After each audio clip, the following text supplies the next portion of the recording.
So, oh my God. Is it quick? Yeah, I just want to touch on the scale thing because I feel like it's hard to really rate yourself on a scale because everyone's scale is so different of how they view the world and themselves.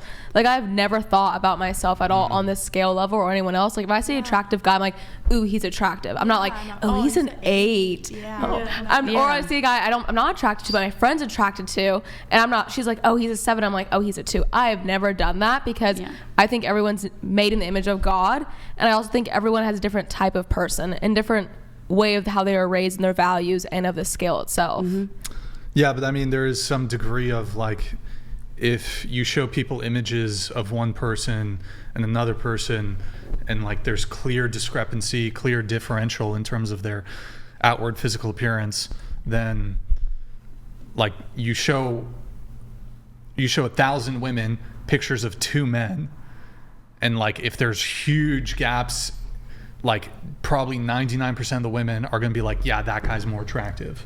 So while people have different tastes and differences and so forth, like I think there is some degree of consensus. Andrew's got me fucked up on this because maybe I don't know the word objectively, but like I do think there is some degree of objectivity when it comes to physical appearance. Don't do it, Andrew. Don't fucking do it, Andrew. Don't you dare. Don't you. Okay, anyways. Okay, so look, I guess the issue here is that you want to date a guy. I don't know how else to put it. You want to date a guy who makes $5 million. I want to go past this because this keeps coming back, and basically I feel like at this point it's just like trying to get me to look like crap on the internet, and I've reiterated myself a lot of times, and I don't want to start getting upset because this is a podcast and it's about people's opinions and views, and you keep going back to me specifically. I understand that I'm fat right now and that I'm like, and even if you were skinny, no offense, you wouldn't be. No, I don't think it has anything to do that's with your that. personal opinion, like coming to you. That's your personal opinion. I have my own opinion. Some guys think I'm a 10, some guys think I'm a 2. I don't care. Like, I really don't. I want to go past this question. I want to go past the $5 million stuff. I'm over it. Like, it's done. It's gone with. I explained myself. I don't need to explain myself even more. Okay? I mean, you don't have to explain yourself, but I'll just talk. I guess the issue is that no, again, I want you to skip this. Like, well, I mean, you're not the host of the podcast, so if I want to talk about this for the next hour, I will. Okay. And there's other women here who have also answered the question when I'm talking about this. It's not necessarily all about you, but in any case, look, what I see happening in the dating marketplace is and this isn't even directed at you, is a lot of women are gassed up by social media, by their friends. You look at a girl's Instagram, oh, slay queen, you're fucking gorgeous, blah, blah, blah. Whereas if you look at a dude's Instagram, his friends are fucking clowning on him, you look like a fucking idiot, this kind of thing, right? Y'all like to tell each other comforting lies, whereas men want to hear uncomfortable truths, right? The difference is that as me, if I step to a girl who's outside of my league, I get instantly rejected. I don't get a conversation. I don't get a date. I don't get anything. It's because you're in California. What do you mean?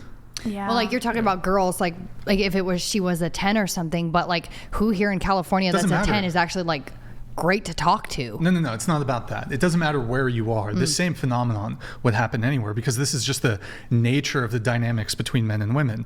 So men get rejected on the front end. So if I step to a girl who's out of my league clearly just on a comparison, look, maybe she has a preference for, I think looks are incredibly important. In fact, I think women care more about looks and are way pickier about looks than men are. That's another conversation. But if I step to a girl who's outside of my league, instant rejection. I don't get conversation. I don't get a date. I don't get sexual access. It's a little different for women. As a woman, if you step to a guy who's outside of your league and you make yourself sexually available to him, even if you're below him in terms of physical appearance, you can still get sexual access to that guy. You can still get a date. He might be like, I'll never commit to this girl, but she's offering sex. I'll take sex once, twice. Maybe I'll keep her around as a friends with benefits. And so what ends up happening is women get sexual access to men that are outside their league.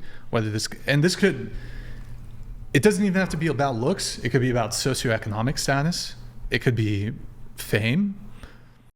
A nobody chick can go fuck a famous rapper. A nobody chick can go fuck a famous athlete.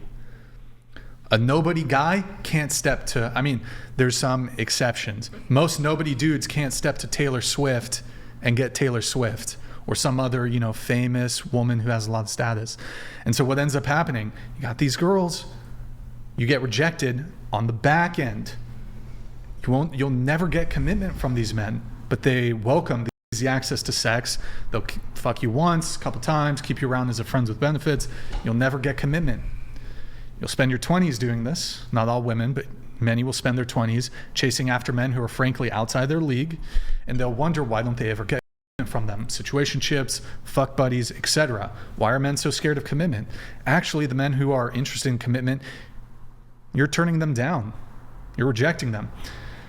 And again, I know this doesn't apply to all women, especially the two women here who are waiting until marriage. You kind of avoid this to some degree because you're not offering yourself up in terms of sexual access to men.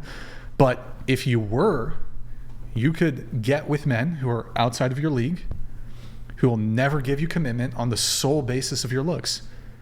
And the differential here is typically for women, in order for you guys to sleep with a guy, he has to at least be physically attractive enough for you to be in a relationship with him.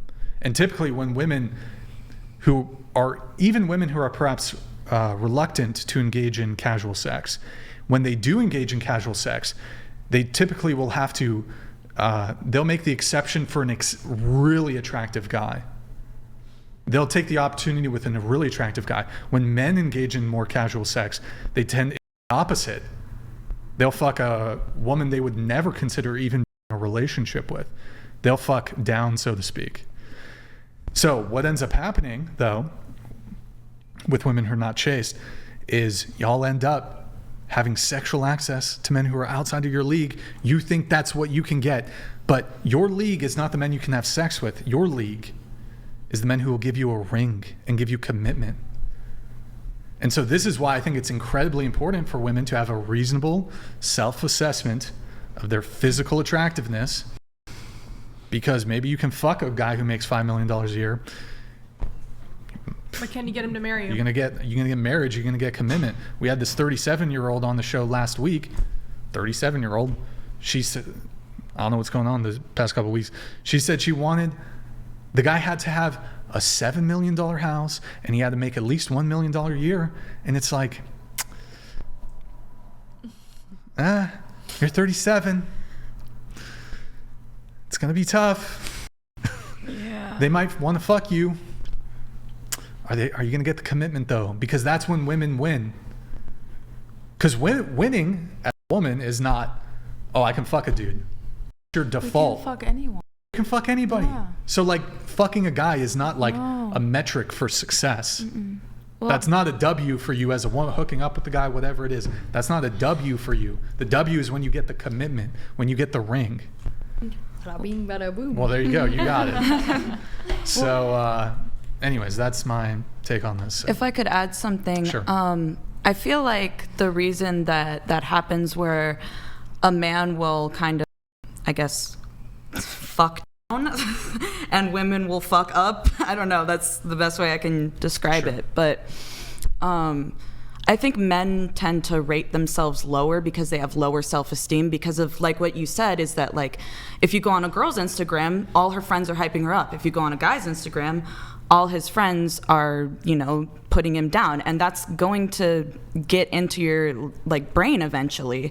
So when a guy is convinced that he is, a 3 or 4 when maybe he's a 7 or an 8, he will settle for a 3 or a 4. I disagree. I think that the guys who are the 7 and the 8s, you might be right, they're being clowned by their friends when they make those posts. I think the reason why they have sex with women below them is because they can, because they just want to. They have a higher they want the drive. status? No. They just want to have sex. They will have sex with whoever, whatever, but because they can, because they want to. And the key for those men, the men who are the higher numbers, the 8s, the 9s, the 10s, is the ring. That's kind of what we're discussing. It's like when one of those guys puts a ring on their finger, that's how you know that he's with whoever he's matched with. And I would say typically it's probably not somebody who's going to be below him. It's going to be somebody who's at his level, like a Taylor Swift and a Travis Kelce. Let me ask you, Travis Kelce's probably had sex with a ton of people. Let me ask the girls here a question. So like, at least from my perspective, and I'll ask the corresponding question here. So at least for me, if I can sleep with a girl, there's a fairly high probability, I'm a high degree of confidence, I can get her in a relationship. I don't know if women can as easily say, just because you can sleep with a guy, you can get that guy in a relationship. Oh, facts. I Is that fair? agree.